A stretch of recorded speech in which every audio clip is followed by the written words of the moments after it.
Coming up on this week's episode of the EV Resource Podcast, what is going on with Nikola? And will everything affect their recent deal with GM? I may have more questions than answers, but let's take a look.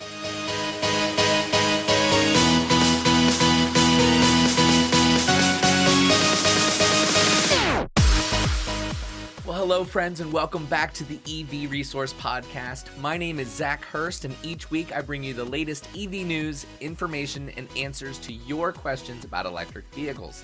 I want to welcome a new patron to the EV Resource family, Tom Wiggins. Tom has joined us at the executive producer level. Thank you for your support, Tom. I also want to thank Titan Auto and Tire in Moseley, Virginia for their support as well. We did have a lot of EV news this week, but Nikola has utterly dominated the news with controversy. So let's dive in and take a closer look at what's going on with Nikola. All right, Nikola shares are down about 4.5%, 1.3 million shares of volume. Nikola shares are tumbling after a short seller called the company, quote, an intricate fraud built on dozens of lies. Okay, so I may be getting a bit ahead of myself a little bit here. Let me give you some history on the company and what they've been working on. Based in Phoenix, Arizona, Nikola was founded in 2015 by Trevor Milton, and they have a focus on the commercial freight business. In 2016, a year later, they had a reveal event for their Nikola One, which is an EV semi-truck powered by a combination of a hydrogen fuel cell to keep the batteries charged and electric motors to drive the wheels. They claimed that an increased range and lower weight were the advantages of a hydrogen fuel cell truck. And at the time, Nikola seemed to be an exciting newcomer to the EV space that was really setting themselves apart early. However, over the next few years, as they continued to announce new project ideas and vehicles, and even a jet ski, I think, was one of the things that they'd announced, there have been many product delays and setbacks. And actually, to date, only one Nikola vehicle is anywhere close to consumer readiness, and that would be the Tre, which is a full Class 8 battery electric vehicle semi-truck that is due to be on the road in Europe sometime next year. Now, aside from the Tre, their biggest product plan comes in the form of a Class 8 truck powered by hydrogen fuel cell for the US market, the Nikola 2, which goes on, I believe that's scheduled to go into production in 2023, and their Nikola Badger electric and also hydrogen fuel cell optioned pickup truck. Now, one thing I've found really interesting about Nikola is they haven't been trying to build the trucks themselves, but rather partner with other companies that will be building their vehicles for them. The Tre is a result of their joint venture with Iveco in Europe, and now we've learned that their plans for vehicles in the US, specifically the Badger pickup truck, will be handled by a new partnership announced this week with GM. According to the Detroit News, the announcement this past Tuesday was that GM has formed a 10-year alliance with Nikola in order to engineer and build the Badger pickup truck. Now, that production is expected to start late in 2022 at a GM plant that hasn't been announced yet. So right now, they have an idea of a pickup truck, some renderings, and honestly, I think it looks pretty cool. Nothing concrete, and they don't know where they're going to build it yet. Okay, everybody has to start somewhere, so I will give them that. And this partnership really seems to be a good deal for both companies. Nikola is going to be able to utilize GM's new Ultium battery system and Hydrotech fuel cell technologies for its vehicles. And in turn, GM is going to engineer and manufacture the Badger pickup truck's battery electric and fuel cell versions. In exchange, Nikola is going to give GM $2 billion in newly issued common stock and an 11% stake in the company overall. This is a huge give by Nikola, but if you approach this under the expectation that here's a company that has a lot of great ideas, great could probably be argued, a lot of ideas, and that's it. They don't have the manufacturing process. They don't have their own unique technology. They're looking to leverage that from other companies. it makes sense that they would have to give GM quite a bit because GM is giving them quite a bit. Now, GM's biggest benefit here is being able to produce more of its batteries, more of the fuel cells, and ultimately, through an economy of scale, lower the prices on everything else that they're doing. Now, Michelle Krebs, an executive analyst at AutoTrader, said, quote, "It appears to me that GM is aggressively executing a plan of using strategic alliances to accelerate electrification by sharing costs and resources. This is a part of a bigger trend that we're seeing. It's becoming clear that there is no single company that has enough resources to go at it alone on the future that's electrified, connected, and autonomous." And of course, to that last bit, certainly everybody could argue that Tesla is very much going it alone, and being successful at doing so. So take that with a grain of salt, when you hear somebody like Michelle say something like that. But I think it illustrates, outside of Tesla, the almost desperate need that the legacy manufacturers have of being able to continue and be successful by transitioning to an electrified model. GM also partnered, I think it was earlier this week that they announced that too, with Honda on 4 new vehicles that they're going to build. So GM's moving. Of course, Ford has their partnership with Rivian. And I think, to Michelle's point, we're going to be seeing a lot more of these types of alliances. So it's not necessarily a bad thing just on its face, by itself. I think that's actually a really good thing to partner and create alliances and approach things from a group mindset versus just, going at it alone. I mean, Tesla really struggled, and you could argue that they are still struggling in some ways even now. So hopefully a partnership with GM and Nikola will be a very good thing. And while the partnership with Nikola and GM will start with the Badger pickup truck, it is going to provide cost reductions for potentially other Nikola products. And something that they've said actually is that they expect to save more than $4 billion in battery and powertrain costs over the next 10 years and over $1 billion in engineering and validation costs with the partnership, which makes sense because GM's going to be doing it. So they don't have to worry about that now. They can focus on whatever it is else that they want to focus on. So things up to this point would be looking pretty good, right? And yes, sure, until later this week, when a company called Hindenburg released a report alleging massive fraud and false claims by Nikola and their CEO, Trevor Milton. Before we get further into all of this, I do want to remind you, if you like the information that EV Resource is providing or the weekly podcast, please go ahead and subscribe. If you're on YouTube, hit the bell so that you're notified of all of future videos that we upload. And then, of course, if you're listening to the podcast on audio only on any of the podcast platforms, go ahead and subscribe there so you get all of the future episodes uploaded automatically. You don't have to go around searching for it. Oh, and actually, yeah, I probably should mention before I get further into this that I do own one share of Nikola. I do own one share of Nikola stock. So full disclosure, that is affecting nothing about, the reporting or analysis or any of the information I'm sharing with you. It's one share. It's like $30. I honestly could care less. So I'm not changing my position in the next 72 hours or the next week. I forget exactly you're supposed to disclose. But yeah, full disclosure, my opinion is not biased as a result of my position with the stock. So getting that out of the way, let's get back to the important stuff. Okay, so according to an article on Ars Technica, the new report from Hindenburg Research claims that the scale of Nikola's deception has been greater than ever previously thought. Regarding the presentation of the Nikola One truck back in 2016, the firm claims that the prototype supposedly functional dashboard display was actually powered by an extension cord snaking up from underneath the stage. And then they also say that Nikola allegedly never had a working prototype prior to the presentation. An anonymous source provided Hindenburg with a late 2017 text message exchange in which a Nikola employee claimed that, quote, "We haven't touched the truck since the show," end quote. And he added that he, quote, "can't imagine how much work it would take to get that to run," end quote.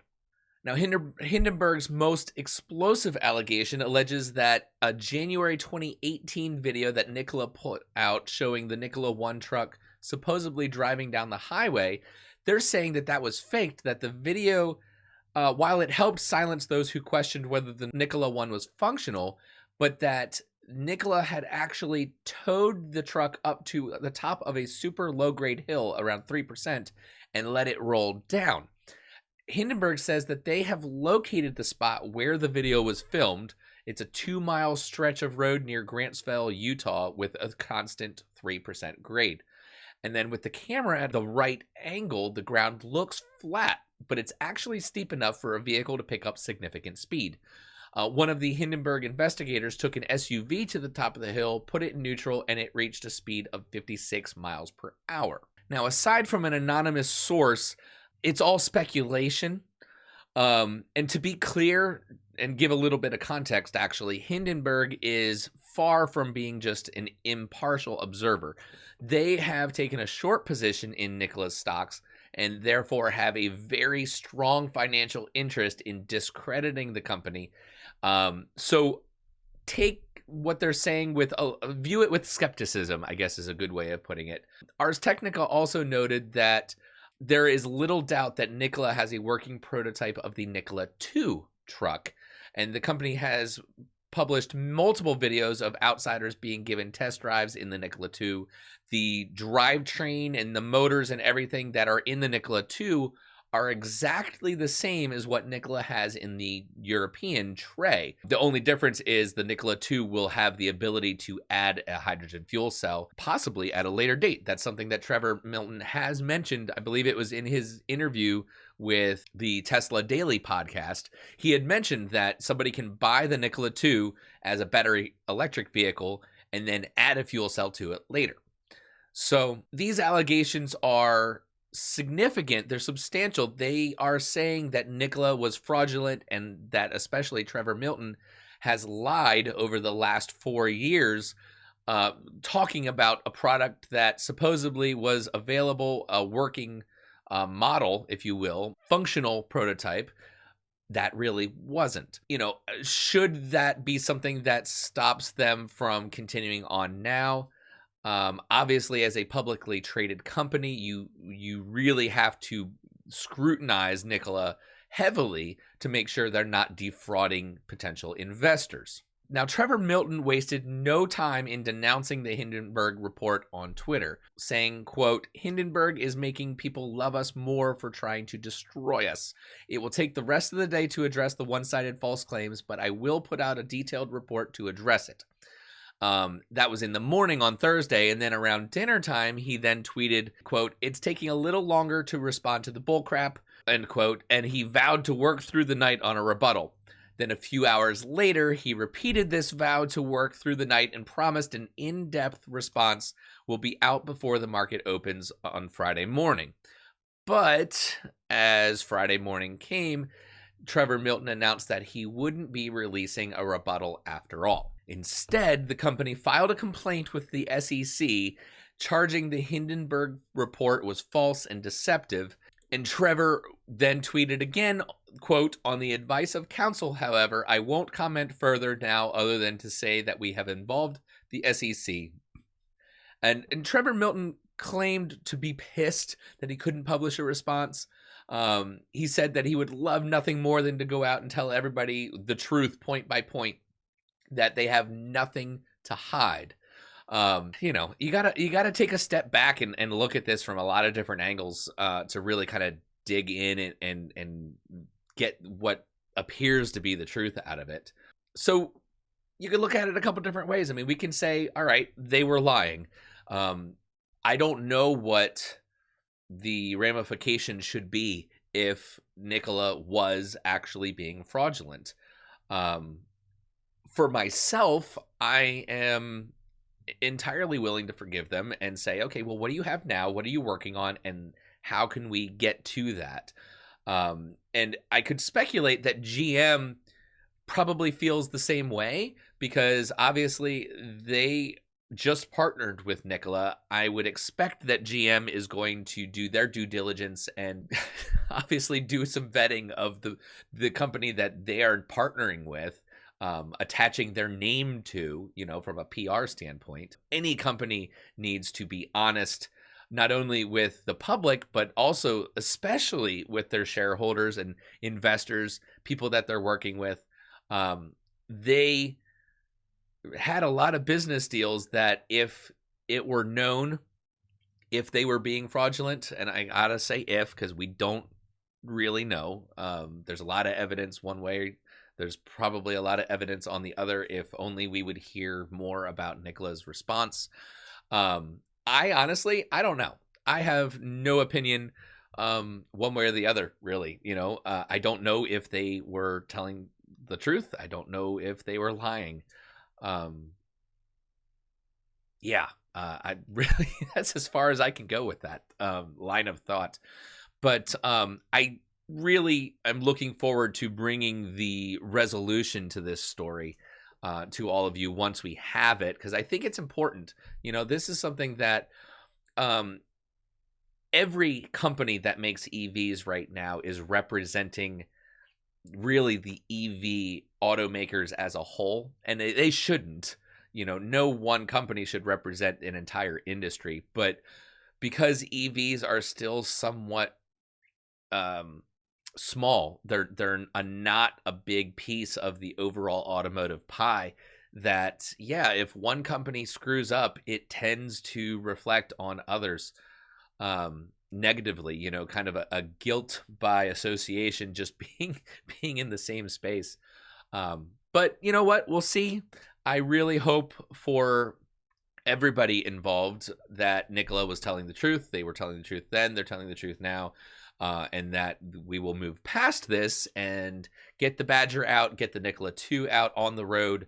Honestly, if I had a lake or somewhere to use a water ski or a jet ski, I think it looks really cool. And the idea of having an electric jet ski is way better than a gas-powered one. So for me, I support Nikola to the extent that I support what they're trying to do, their mission of bringing more electric vehicles and electrified vehicles to market. If they were dishonest and fraudulent, then I think they should be held accountable for that. And that's it. That's all right. I'm done. That's all I've got to say on that. I do have a few other news stories, so if you are interested in hearing all of that or watching more, stick around and I will get to that right away. All right, so on to some happy news. I've got 4 short news stories from the week to share with you, and then some announcements at the very end. I don't know why, but reporting or sharing negative news or controversial news, a lot of people probably like that. I don't. But I wanted to bring that to you and really lead with that, because I felt it was really important to share that and get some of that perspective out there. So I know I struggled with that. I appreciate you guys making it through listening or watching that. But let's get back to an upbeat, positive vibe to finish out the podcast with. And next, a story about a Canadian EV maker that is positioning their vehicle to be the perfect choice for these times of social distancing. The makers of a single-seat, all-electric vehicle are doubling down on the concept that driving alone may be the ultimate in social distancing. They're hoping that people of Los Angeles will embrace this latest eco-friendly mode of transportation both during and after the pandemic. Despite looking something like a motorcycle hybrid, the 3-wheeled electric vehicle drives like a car, complete with doors that open on both sides, air conditioning, a backup camera, an integrated roll bar for safety, a seatbelt, also for safety, of course, and it can hit highway speeds of up to 80 miles an hour. Keep in mind that it still doesn't have to go through the same kind of strict crash safety testing as vehicles that have four wheels. The company claims to already have a waiting list for the Solo, but it won't disclose how many people are currently waiting in line. With delivery to be expected at the end of this year, 2020, they're banking on Solo paving the way for a new type of transportation. That coming according to an article from LA Mag. Next, an article from Inside EVs. Those of you who are familiar with Inside EVs will know that they, one of their key features, I guess, the things that kind of they use to set themselves apart is that they report a lot on EV and plug-in hybrid sales across the globe. So they reported this week that plug-in electric car sales more than tripled in France in the summer of 2020. In July and August, passenger BEVs were up 198% to 15,572 sales. PHEVs, 12,292, are up 380%. Light commercial vehicles were actually down 959 or down 22%. But the total was still up 219% to a total sales of 28,823. So this is just fantastic news. I think the more the better, obviously. You probably would agree with that if you're watching and listening to this being an EV podcast. So the more the merrier. Way to go, France. Looking forward to see some increased numbers from here on out. All right, and the penultimate story is about the beloved Chevy Bolt EV. Labor Day may have come and gone, but according to Cars Direct, there are some extremely cheap leases on the Chevy Bolt EV that could make it a great time to buy. Thanks to a promo through the Costco Auto program, shoppers will find lease details starting at just $154 a month, or even potentially less than that in some parts of the country. According to a bulletin sent to Chevy dealerships last week, members of the popular warehouse chain are now eligible for a $3,000 bonus when buying or leasing with a dealer in Costco's network. If you're planning to lease, the offer can be combined with a $5,750 national lease incentive for $8,750 in potential savings. But that's not all. I feel like this is like a car sales ad. Go buy a Chevy Bolt, seriously. No, but Chevy is also offering a $1,500 bonus for coming from a 2015 or newer GM lease or that of a competitor. So that is a $10,000 $250 in savings. So as a result, a 2020 Bolt LT could be leased for as little as $194 for 36 months with $194 due at signing in most parts of the country based on a 12,000 mile per year lease.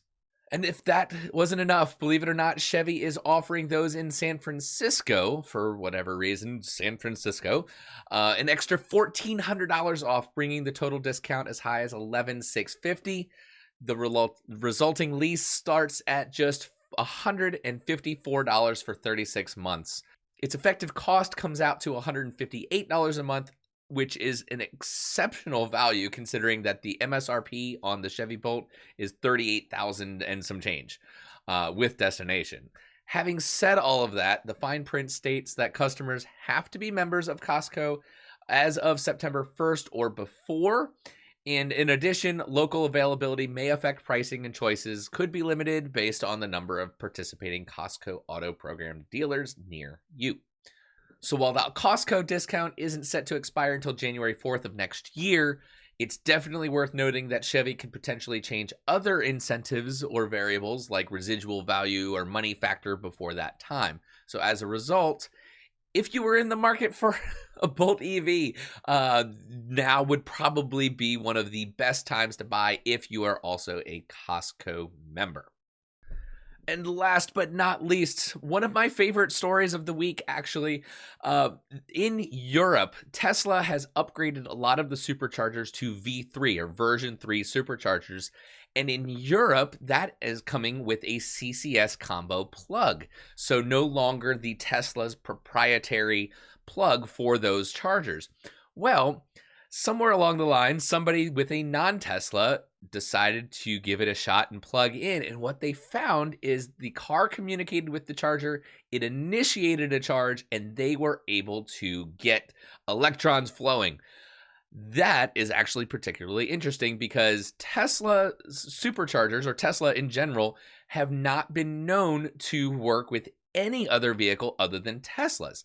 Now, Tesla has said that they have been somewhat willing to work with other manufacturers, but that in the case of doing that, they would want to split the cost of building out the supercharger network. This is not that. Tesla did this all on their own, and honestly, and I'm not alone in thinking this, I think it was a mistake. I think it was a bug. I think it was something they overlooked. When rolling these out, they must not have put code in on the software side of things to be able to recognize that the car that's plugged in is not a Tesla. So the result of this is, because those that are plugging in, and it's worked on many different types of vehicles, Renault Zoe, Volkswagen ID3, the e-Golf, and many others, those people are able to charge for free because they don't have a Tesla account. Tesla has no way of charging these people for plugging in. So that's pretty cool. It's certainly going to be temporary. I don't expect this to last very long, but if you're in Europe and you want to give it a shot, you might get some free electrons out of it. It's a great, happy story kind of to end on. So there you go. Go get your go juice up. Go get your charging at a Tesla supercharger until they figure out how to turn that off. All right, that is all for the news this week. A couple of announcements, housekeeping, events. So National Drive Electric Week is coming up at the end of this month. It's September 26th through October 4th. To search in your area, you can go to driveelectricweek.org, and they have a place where you can type in your city or zip code, and they will show you what either in-person or online events are happening near you. Now, personally, I want to tell you guys about EV Resource and Drive Electric RVA. We are hosting a joint event with the help of Generation 180, who are in Charlottesville, an event called National Drive Electric Week 2020, Know Before You Go. So here's how it's going to work. The festivities, as they were, are going to kick off with a 15-minute presentation by Blair over at Generation 180 that covers the basics of electric vehicles. Then event attendees will be able to vote on which EV they want to see somebody take a ride in. It's going to be either a Tesla Model Y, a Audi e-tron, or a Jaguar I-Pace. And then yours truly will actually be in the passenger seat, and I'm going to interview the car's owner to find out what they like or dislike about their EV, answer questions that people would have submitted ahead of time. So this is virtual. If you want to know more about this event, you can go to the EV Resource Facebook page under the events section. It's right at the top. Know before you go. You can then register. It's going to be on Zoom, so you have to have Zoom either on your phone or computer, but you guys can do that. But I encourage you to participate. If you want to know more about the EV SUVs that are out there, or one of them anyway, the other two, we are going to share some information about the two runner-ups, but the winner will be the one that I actually get to interview them. So I'm excited about this, obviously. With coronavirus and COVID-19 and everything going on, there's only so much that we can do. But on that point, there is a lot that we can do. And Generation 180 has a lot going on for National Drive Electric Week as well. I would encourage all of you to go to generation180.org, check out the events that they have lined up. Anything virtual, it doesn't matter where you are in the world. You could be in Europe, you could be in the UK. I know a few people from the UK actually listen to this podcast, so you can go online and check this out as well. Participate in Drive Electric Week that we do here over in the States. Why not? But something to consider. On a very personal note, I got a chance to drive around today and test some new EV Go chargers in and around Richmond here. Those of you that aren't in Richmond probably won't care at all. You won't know. I am putting together a video, and I'm going to put that on the YouTube channel. So if you go ahead and click up here in this link, That'll be a link to that video as well. If you're only listening to this, and just head on over to YouTube, check out EV Go Chargers in Richmond if you're interested, and you can find out where they are. All three of them work with the Chevy Spark EV, so I am super thrilled. Now, finally, I've got some level 3 fast chargers in Richmond that work for my car. So super thrilled about that. Very, very exciting. But that is going to be all. Let's wrap it up.